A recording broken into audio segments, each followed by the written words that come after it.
அன்புள்ள ஆண்டவரே, மீண்டும் உம்முடைய கிருபைக்குள்ளாய் நாங்கள் அழைக்கப்பட்டு இந்த நாளின் வெளிச்சத்திற்குள்ளாய் நாங்கள் கடந்து வரும்படி என் தேவன் கிருபை கொடுத்தீர். இந்த வாரத்தின் மத்திய நாளின் ஆசீர்வாதத்தை எங்களுக்கு தாரும். மீட்பர் இயேசு கிறிஸ்துவின் நாமத்தில் ஜெபிக்கிறேன் நல்ல பிதாவே, ஆமென். அன்பானவர்களே, கர்த்தருடைய வார்த்தைகளோடு இன்றைக்கு நாம் இணைந்து இருக்கிறோம். வந்திருக்கின்ற உங்கள் அனைவருக்கும் இந்த புதன்கிழமையின் காலையின் வாழ்த்துக்களை தெரிவித்துக் கொள்கிறேன். கர்த்தர் நம் அனைவரோடு கூட இருப்பாராக. வேதாகமத்தில் சகரியா பக்தன் இப்படி சொல்லுகிறார். சகரியா 2:8 உன்னை தொடுகிறவன் அவர் கண்மணியை தொடுகிறார். உன்னை தொடுகிறவன் அவர் கண்மணியை தொடுகிறான். கண்மணி என்பது கண்களுக்கு எவ்வளவு முக்கியமான உறுப்பு என்பதை நாம் அறிவோம். இந்த கண்மணி என்கின்ற இந்த இடம் ஒரு பார்வைக்கு அவ்வளவு முக்கியமானது. கண்மணி கெட்டுவிட்டால் பார்வை இழக்கப்படும் போகும். சில நேரங்களில் நாம் வியாகுலப்படுகிறோம், துன்பப்படுகிறோம், துக்கப்படுகிறோம். மற்றவர்கள் இழைக்கக்கூடிய அந்த துன்ப சூழ்நிலைகளிலே நாம் அகப்படும்போது நமக்கு மிகுந்த மன துக்கங்கள், வருத்தங்கள் உண்டாவதை நாம் பார்க்கிறோம். ஆனால் ஆண்டவர் இதை குறித்து சொல்லும்போது, உன்னில் எப்படிப்பட்டவர்கள் இருந்தாலும் அவர்களுடைய நிலைகளிலே நீங்கள் விழாதபடி உங்களை நான் கருத்தாய் காத்து கொள்ளுவேன் என்று சொல்லுகிறார். இந்த சகரியா 2:9 சொல்லுகிறது, இதோ நான் என் கையை அவர்களுக்கு விரோதமாக அசைப்பேன், அதனால் அவர்கள் தங்கள் அடிமைகளுக்கு கொள்ளையாவார்கள். அப்பொழுது சேனைகளின் கர்த்தர் என்னை அனுப்பினார் என்று அறிவீர்கள். ஆண்டவர் சொல்லுகிறார், நான் உன்னை கண்ணின் மணியைப் போல பாதுகாப்பேன் என்று சொல்லுகிறார். அன்பு பிள்ளைகளே, உபாகம புஸ்தகம் 32வது அதிகாரம் 10வது வசனத்தை நாம் வாசிப்போம் என்றால், அங்கு ஆண்டவர் நம்மை தெரிந்து கொண்ட நிலை எப்படி என்பதை வேதம் சொல்லுகிறது. பாலான நிலத்தில் இருந்து வெறுமையான அவாந்தர வழியிலும் அவர் கண்டுபிடித்தார். அவனை நடத்தினார், அவனை உயர்த்தினார், அவனை தமது கண்மணியைப் போல காத்தருளினார் என்று சொல்லப்பட்டிருக்கிறது. எந்த இடத்தில் பாழான நிலத்திலும் ஊளை இடுகிறதிலும் உள்ள வெறுமையான அவாந்தர வழியிலும் இருந்து கர்த்தர் தெரிந்து கொண்டார் என்று சொல்லப்பட்டிருக்கிறது.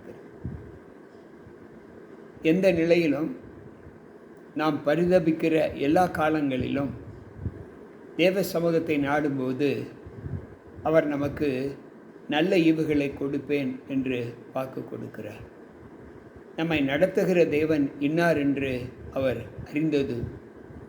அறிந்து கொள்ளும்படி நமக்கு பாதுகாவலை கொடுக்கிறார். உன்னை உயர்த்துவேன்,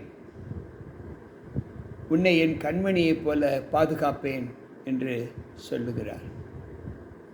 அன்பு பிள்ளைகளே, இன்றைய சூழ்நிலையில் நம்முடைய வாழ்க்கை நியமங்கள் எப்படி இருக்கிறது என்பதை யோசித்து பார்ப்போம்.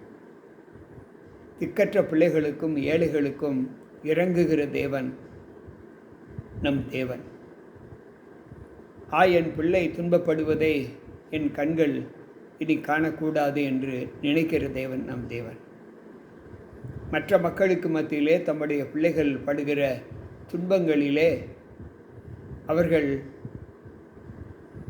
சங்கடத்திலே தொடர்ந்து இருக்கக்கூடாது என்று நினைக்கிற தேவன் எல்லா நிலைகளிலும் தம்முடைய வழக்கரத்தினால் அவர்களை ஆதரிப்பேன் என்று சொல்லுகிற தேவன்.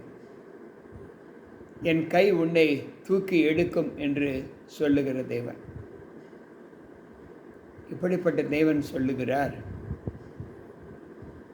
நீதிமொழிகள் 17வது சங்கீதம் 8வது வசனத்திலே அவர் உன்னை கண்ணின் மணியைப் போல பாதுகாப்பேன் என்று சொல்லுகிறார். கண்ணின் மணியைப் போல பாதுகாக்கக்கூடிய ஒரு குணத்தை ஆண்டவர் நம்ம மீது காண்பிக்கிறார். எந்த நிலையிலும் நாம் ஆண்டவருக்கு விரோதமாக செயல்படுகிற எந்த காரியத்திலும் நம்மை ஆண்டவர் எப்படி பலப்படுத்துகிறார் என்பதை மாத்திரம் நாம் உணர வேண்டும். நீதிமொழிகளின் புஸ்தகத்தை நாம் வாசிக்கும்போது அங்கு ஆண்டவர் சொல்லுகிற வார்த்தை எப்படி இருக்கிறது என்பதை நாம் சற்று யோசிப்போம்.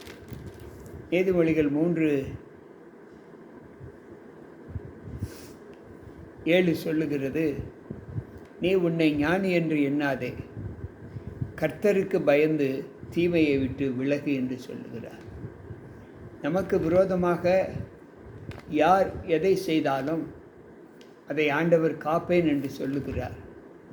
ஆனால் எந்த சூழ்நிலையில் அவர் நம்மை காக்கிறார் என்றால், நாம் கர்த்தருடைய வார்த்தைகளுக்கு கீழ்ப்படிந்து தீங்கான காரியத்திலிருந்து நம்மை விடுவித்து கொள்ளும்போது அவர் நம்மை காப்பேன் என்று சொல்லுகிறார். அன்பு பிள்ளைகளே, இன்றைக்கு தேவனால் பாதுகாக்கப்பட வேண்டும் என்று விரும்புகிற நீங்களும் நானும் அவருக்குள் பலத்த தர்க்கம் நம்மை எப்படி காத்து கொள்ளுகிறது என்பதை யோசித்து பார்க்க வேண்டும். நீதிமொழிகள் 7:2 சொல்லுகிறது, என் கட்டளைகளையும் என் போதகத்தையும் உன் கண்ணின் மணியைப் போல காத்துக்கொள், அப்பொழுது பிழைப்பாய் என்று சொல்லுகிறார். தேவன் நம்மை காக்கிறவர் தான். நம்மை காக்கிறவர் ஒரு நாளும் நம்மை கைவிட மாட்டார். நமக்கு முன்னும் பின்னும் நம்மை இடைகட்டி காத்து கொள்ளுகிற தேவன் நம் தேவன். ஆனால் அவர் எந்த சூழ்நிலையில் நம்மை காப்பார் என்றால், இங்கு வேதம் சொல்லுகிறது, அவர் எப்படி கண்ணின் மணியைப் போல நம்மை பாதுகாப்பாரோ அதை போல நாமும் அவருடைய கட்டளைகளுக்கு அவருடைய போதகத்துக்கு கீழ்ப்படிந்து அதை கண்ணின் மணியைப் போல காத்து கொள்ளும்போது நம்மை பிழைக்க செய்வேன் என்று வாக்கு கொடுக்கிறார். அன்பு பிள்ளைகளை சற்று யோசித்து பார்ப்போம். நாமும் அவருடைய வார்த்தைகளை ஏற்று அதை நாம் எந்த அளவு அதை அக்கறையாக நாம் காத்து கொள்ளுகிறோமோ அந்த அளவு காத்து கொள்ளும்போது அவர் நம்மை பாதுகாப்பேன் என்று சொல்லுகிறார். அன்பு பிள்ளைகளே, எரேமியா தீர்க்கதரிசியின் புஸ்தகம் 2வது அதிகாரத்திலே நாம் வாசிக்கும்போது 6வது வசனம், என்னை விட்டு தூரப்பட்டு மாயையை பின்பற்றி வீணாய் போகிறவருக்கு என்னிடத்தில் என்ன அநியாயத்தை கண்டார்கள். என் வார்த்தைகளுக்கு கீழ்ப்படியாத பிள்ளைகள் என்னை விட்டு பின்பற்றி என்னை விட்டு விலகி போவதற்கு, என்னை பின்பற்றாமல் விலகி போவதற்கு நான் என்ன அநியாயம் செய்தேன்? நான் அவ்வளவு பெரிய கேடு அந்த பிள்ளைகளுக்கு நான் செய்தேனா? ஏன் என்னை விட்டு அவர்கள் சோரம் போகிறார்கள், மாயை பின்பற்றுகிறார்கள் என்று ஆண்டவர் கேட்கிறார். அதே புஸ்தகத்திலே அவர் சொல்லும்போது எரேமியா 2:26 சொல்லுகிறார், திருடன் அகப்படுகிற போது எப்படி வெட்கப்படுகிறானோ அப்படியே இஸ்ரவேல் வம்சத்தார் வெட்கப்படுவார்கள். கட்டையை பார்த்து நீ தகப்பன் என்றும் கல்லை பார்த்து நீ என்னை பெற்றாய் என்றும் சொல்லுகிற அவர்களும் அவர்களுடைய ராஜாக்களும் பிரபுக்களும் அவர்கள் ஆசாரியர்களும் அவர்கள் தீர்க்கதரிசிகளும் வெட்கப்படுவார்கள் என்று சொல்லுகிறார். அவரை விட்டு சோரம் போய் படைக்கப்பட்டவைகளை வணங்குகிற பிள்ளைகள் என்னை விட்டு விலகி போவார்கள். அவர்களுக்கு விரோதமாக என் கை இருக்கும் என்று ஆண்டவர் சொல்லுகிறார். எனக்கு பிரியமான தேவ பிள்ளைகளே, இன்றைக்கு தேவனுடைய கரம் யாரை பாதுகாக்கிறது என்பதை வேதம் மிக தெளிவாக சொல்லுகிறது. என்னுடைய காவல், என்னுடைய ஒத்தாசை உங்களுக்கு இருக்க வேண்டுமென்றால் நீங்கள் தேவ சமூகத்தில் எப்படி இருக்க வேண்டும்? ஓசியாவின் புஸ்தகம் 13வது அதிகாரம் 5வது வசனம் சொல்லுவதை நாம் வாசிப்போம். ஆண்டவர் சொல்லுகிறார், நான் உன்னை மகா வறட்சியான தேசமாகிய வனாந்தரத்திலே அறிந்து கொண்டேன். உபாகம புஸ்தகம் 32வது அதிகாரம் 10வது வசனத்தில் வாசித்தோம். என்னை பாழான இடங்களிலும் காடுகளிலிருந்து தேவன் அறிந்து கொண்டார் என்று. அதைத்தான் இங்கு ஓசியாவின் பக்தன் சொல்லுகிறார். ஏனென்றால் நான் உன்னை எகிப்து தேசத்திலிருந்து அழைத்து வந்தது முதல் உன் தேவனாகிய கர்த்தராய் இருக்கிறேன். ஆகையால் நீ என்னையன்றி வேறு தேவர்களை நீ அறிய வேண்டாம். என்னையன்றி இரட்சகரும் இந்த லோகத்தில் ஒருவரும் இல்லை என்று சொல்லுகிறார். அன்பு பிள்ளைகளே, நான் உன்னை வனாந்தரத்திலே தெரிந்து கொண்டேன். உன்னை பாழான இடத்திலிருந்து உன்னை அறிந்து கொண்டேன். அறிந்து கொண்டு நீங்கள் என் ஜனமாய் இருக்கும்படி உங்களை சகலத்திலும் உங்களை நடத்தி வந்தேன். அப்படி நடத்தி வரும்போது உங்களை துன்புறுத்துகிற பிள்ளைகளை நான் சிதறடிப்பேன். அவர்களை நீ தேடினாலும் காண மாட்டாய். அவர்கள் இல்பொருள் இல்லாமல் போய்விடுவார்கள் என்று ஆண்டவர் சொல்லுகிறார்.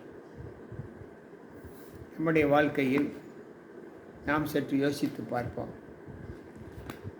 ஏசாயா பக்தன் சொல்லுகிற வாக்குத்தத்தங்களை நாம் சற்று நினைத்து பார்ப்போம் என்றால், அன்பு பிள்ளைகளே, நமக்குள் ஒரு பெரிய தாக்கத்தை ஆண்டவர் உண்டு பண்ணுகிறார்.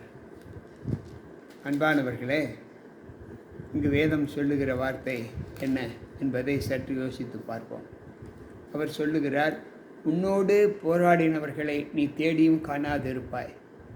உன்னோடு யுத்தம் பண்ணின பிள்ளைகள் ஒன்றுமில்லாமல் இயல்பொருள் ஆவார்கள் என்று சொல்லுகிறார். ஏசாயா 41:12 இந்த வாசகத்தை நாம் வாசிக்கலாம்.